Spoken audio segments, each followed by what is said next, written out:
नमस्कार। पॉलिटिक्स में आप सबों का स्वागत है। और आज हम पॉलिटिक्स में नीतीश कुमार की उस पॉलिटिक्स की चर्चा करने जा रहे हैं जिस पॉलिटिक्स के सहारे उन्होंने साफ संदेश दे दिया है कि मैं अब बीजेपी के उस कॉम्युनल एजेंडे के साथ खड़ा नहीं हूं। हालांकि पहले भी वो इस तरीके के एजेंडे से परहेज करते रहे, लेकिन इस तरीके से खुलकर पहली बार उन्होंने संकेत दिया है कि चीजें अब बदल रही है। अब नीतीश अपने पुराने फॉर्म में लौट रहे हैं। यह भी संकेत कहीं न कहीं उन्होंने देने की कोशिश किया और यह संकेत उन्होंने पार्लियामेंट हाउस में दिया है। और वो संकेत जदयू के कार्यकारी अध्यक्ष संजय झा ने दिया है। जी हां, वंदे मातरम को लेकर राष्ट्रीय गीत वंदे मातरम को लेकर जो डिबेट का आयोजन किया गया था संसद के दोनों सदन में, बीजेपी कहीं कहीं इस राष्ट्रीय गीत के 150 वर्ष पूरे होने के मौके पर उस कॉम्युनल एजेंडे पर कहीं ज्यादा फोकस कर रहा था कि 1937 में मुसलमानों के दबाव में आकर वंदे मातरम को छोटा के मतलब पूरे गीत को में से कुछ अंश को बाहर कर दिया गया, जो बहुत इस देश के साथ जो है सो नाइंसाफी हुआ है। शुरुआत मोदी ने कुछ इसी लाइन से किया इस डिबेट का। जबरदस्त बोले मोदी और यह दिखाने की कोशिश की कि किस तरीके से कॉम्युनल पॉलिटिक्स करते रही है कांग्रेस, और उस पॉलिटिक्स में हमारे देश के आजादी में जो गीत जन जन तक पहुंचा उसके साथ भी उन्होंने मुसलमानों की वजह से समझौता कर लिया।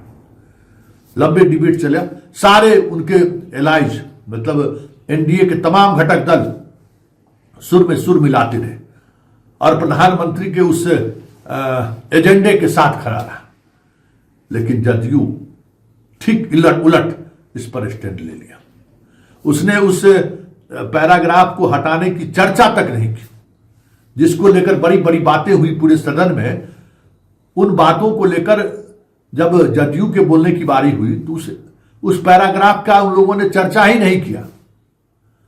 और सिर्फ चर्चा ही नहीं किया, वंदे मातरम गीत का बिहार के आजादी के आंदोलन से क्या रिश्ता रहा है, इस रिश्ते को आगे बढ़ाते हुए उन्होंने यहां तक कह दिया कि हम लोग जिस जगह से आते हैं ना, वो जगह पाटलिपुत्रा, इस देश की जितने भूभाग हैं, जो हमारे बाहर भी कुछ भूभाग है दूसरे कंट्री में, वहां तक हम लोगों ने शासन किया है।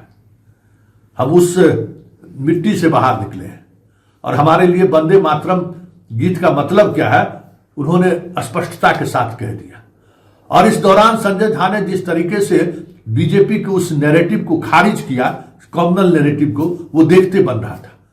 तारीफ प्रधानमंत्री की वो जरूर कर रहे थे कि पूर्वांचल के विकास को लेकर, लेकिन उनके कॉम्युनल एजेंडे को पूरी तौर पर खारिज कर दिया। यह संकेत है कि आने वाले समय में जदयू और भाजपा के बीच 2013-14 में जो रिलेशन था, आने वाले समय में वो रिलेशन उसी तरफ बढ़ते हुए दिख जाए तो कोई बड़ी बात नहीं होगी, क्योंकि संजय झा का ये लाइन सहयोग नहीं है। यह एक विचारा हुआ एकदम मतलब पूरी तौर पर आपसी सहमति से ये लाइन लिया गया है। और ये लाइन कहीं न कहीं दिखा रहा है कि आने वाले समय में बीजेपी को कई मुद्दों पर जदयू का अलग राय सार्वजनिक मंच पर दिख जाए तो कोई बड़ी बात नहीं होगी। जरा सुनिए 8 मिनट के उस स्पीच को जो संजय झा ने दिया है। माननीय उपसभापति महोदय, थैंक यू। मैं आज इस सदन में बंकिम चंद्र चट्टोपाध्याय द्वारा 1875 में रचित ऐतिहासिक गीत वंदे मातरम के 150 वर्ष पूर्व होने पर अपने विचार रखने के लिए खड़ा हुआ। बंगला और संस्कृत के सुंदर समन्वय से बना यह गीत जब 1905 के बंग विरोधी आंदोलन के दौरान सड़कों पर गूंजा तो यह केवल एक गीत ही नहीं रहा, बल्कि भारतीय स्वाभिमान की हुंकार बन गया। सब्यसाची भट्टाचार्य ने एक किताब लिखा है इसी के ऊपर। उनका किताब है story of the song of Vande Mataram. उन्होंने कहा कि महात्मा गांधी जब साउथ अफ्रीका में उस समय थे तो उन्होंने भी यह कहा कि राष्ट्रगान का रूप ले लिया। महोदय, यह गीत हमें याद दिलाता है कि राष्ट्र केवल सीमाओं से नहीं बनता है, बल्कि यह अपनी सुजलाम सुफलाम धरती यानी अपने जल, अपने फल और अपनी प्राकृतिक संपदा के प्रति कृतज्ञता का भाव प्रकट करता है। इस गीत के मूल में किसी समुदाय का विरोध नहीं है, बल्कि अपनी मातृभूमि के प्रति निस्वार्थ प्रेम और मानवता की सेवा है। महोदय, हम लोग तो बंगाल प्रेसिडेंसी में थे, आपका भी स्टेट था, बिहार भी था, उड़ीसा एक साथ 1905 में, उसके बाद ही हम लोग अलग हुए।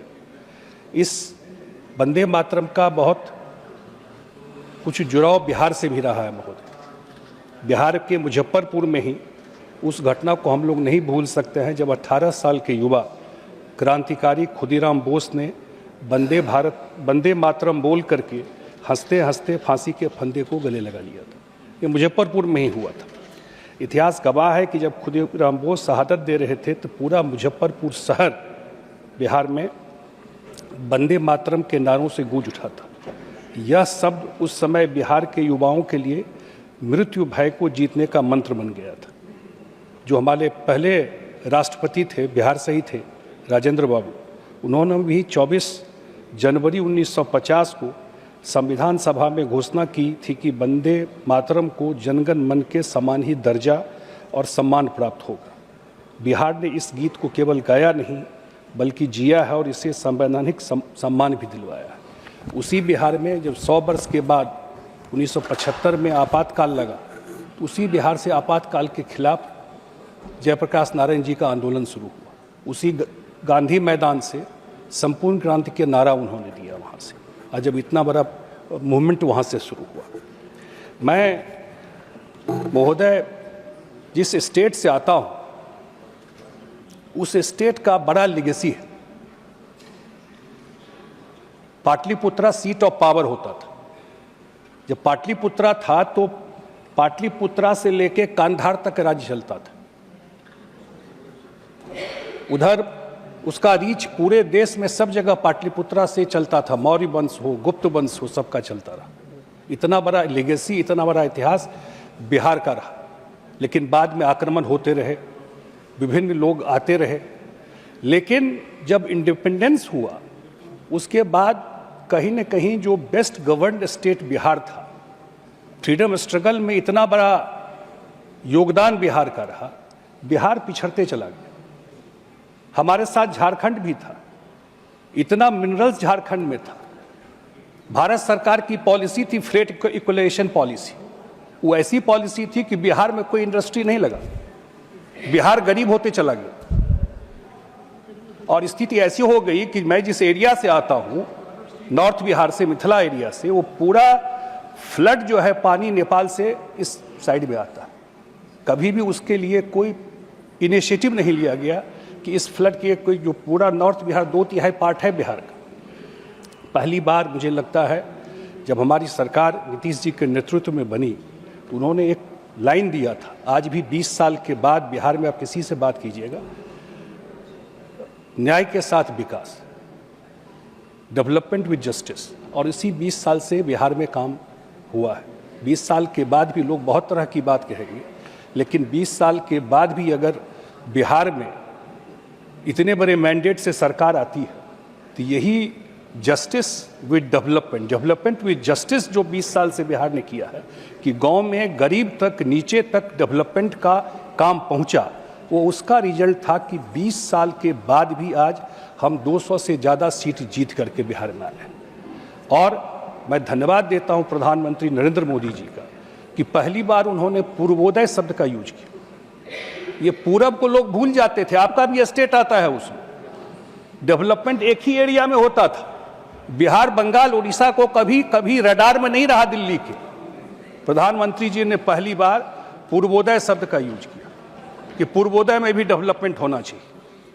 और आज भी हम देख रहे हैं कि पिछले 2 बजट में जो बिहार के लिए जो विशेष सहायता दिया गया, अब कम से कम फ्लड को लेकर के काम चल रहा है।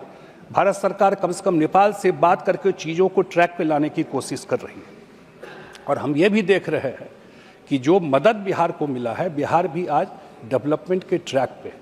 और इसलिए मुझे लगता है कि जो टेस्ट डेवलपमेंट का बिहार ने किया 20 साल, जो काम ग्राउंड पे हुआ, कि कोई भी यात्रा बिहार में कर लीजिए, बहुत लोग यात्रा करने गए थे SIR पर उसी बिहार में, और यात्रा करके उसका मैंडेट तो दिखाई पड़ गया इस चुनाव में।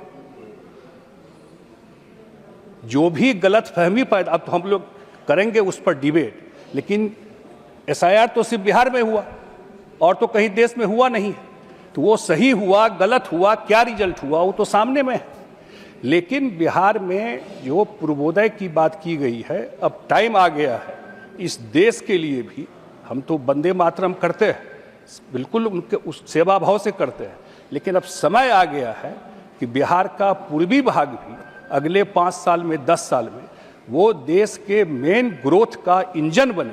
उसके लिए मैं जरूर समझता हूं कि प्रधानमंत्री जी का जो ध्यान गया है और बिहार का रिजल्ट है, आज उन्होंने कहा भी है कि बिहार का ये रिजल्ट एक बहुत बड़ा फाउंडेशन होगा पूर्वी भारत के लिए, और आने वाले समय में बिहार हुआ है, आगे बंगाल है और उड़ीसा है, निश्चित रूप से ये पूरा एरिया डेवलप करेगा। और वहाँ जब तक जस्टिस नीचे तक नहीं जाएगा, जब तक डेवलपमेंट का फ्रूट्स नीचे नहीं जाएगा, तो 247 में विकसित भारत की जो हम लोग बात कर रहे हैं, वो विकसित भारत कहाँ से हो पाएगा अगर पूर्वी भारत पीछे रह गया। अगर इतना बड़ा भूभाग, इतना बड़ा पॉपुलेशन अगर पीछे रह गया, तो कहाँ से डेवलपमेंट का फ्रूट या हम लोग विकसित भारत जो 247 में प्रधानमंत्री जी का सपना है वो पूरा हो पाएगा। तो अब टाइम आ गया है हम लोगों के एरिया का भी, और निश्चित रूप से अब जितनी जागृति, मैंने कहा आपको कि जिस तरह से फ्रेट इक्वलाइजेशन में बिहार के साथ अन्याय किया गया उस समय, आज भी कोई इंडस्ट्री बिहार में नहीं है। अब तो धीरे धीरे हम लोग देख रहे हैं कि लोगों का फोकस और ध्यान इन्वेस्टर का गया है बिहार के ऊपर, लेकिन मिनरल्स रहते हुए वहाँ के मिनरल से अन्य जगह उद्योग लग गए जब झारखंड साथ में था, लेकिन वहाँ के मिनरल से बिहार में जो सरकार चलती रही, बिहार में कोई इन्वेस्टमेंट, कोई इंडस्ट्री नहीं लगा था। तो मुझे लगता है कि अब टाइम आ गया है, जो पूर्वी भाग है बिहार का, जो पूर्वी भाग है इस देश का, उसको भी मेन ग्रोथ से जुड़े, और निश्चित रूप से प्रधानमंत्री नरेंद्र मोदी जी के कार्यकाल में ही संभव है, ये उन्होंने कहा भी है। और मुझे पक्का विश्वास है प्रधानमंत्री जी के नेतृत्व में पूर्वी भारत विकास के ग्रोथ का इंजन बनेगा। बहुत बहुत धन्यवाद। बाकी लोगों का स्पीच आपने सुना ही होगा, वंदे मातरम राष्ट्रीय गीत को लेकर संजय झा ने क्या स्टैंड लिया है और क्या कहा है। 8 मिनट के इस भाषण के सुनने के बाद आपको समझ में आ जाएगा कि जदयू फिर से उस दौर में अपने आप को लौटाता हुआ दिख रहा है जिस दौर में नीतीश कुमार भले बीजेपी के साथ सरकार में नहीं हो, लेकिन बीजेपी के कॉमनल एजेंडे के साथ कभी सरकार में नीतीश साथ नहीं रहे हैं। ये संकेत कई वर्षों बाद देते हुए नीतीश दिख रहे हैं। जरा सुनिए क्या कह रहे हैं संजय झा। जब हमारी सरकार नीतीश जी के नेतृत्व में बनी तो उन्होंने एक लाइन दिया था, आज भी 20 साल के बाद बिहार में आप किसी से बात कीजिएगा, न्याय के साथ विकास, डेवलपमेंट विद जस्टिस, और इसी 20 साल से बिहार में काम हुआ है। 20 साल के बाद भी लोग बहुत तरह की बात कहेंगे, लेकिन 20 साल के बाद भी अगर बिहार में इतने बड़े मैंडेट से सरकार आती है, तो यही justice with development, development with justice जो 20 साल से बिहार ने किया है कि गांव में गरीब तक, नीचे तक डेवलपमेंट का काम पहुंचा, वो उसका रिजल्ट था कि 20 साल के बाद भी आज हम 200 से ज़्यादा सीट जीत करके बिहार में आए हैं।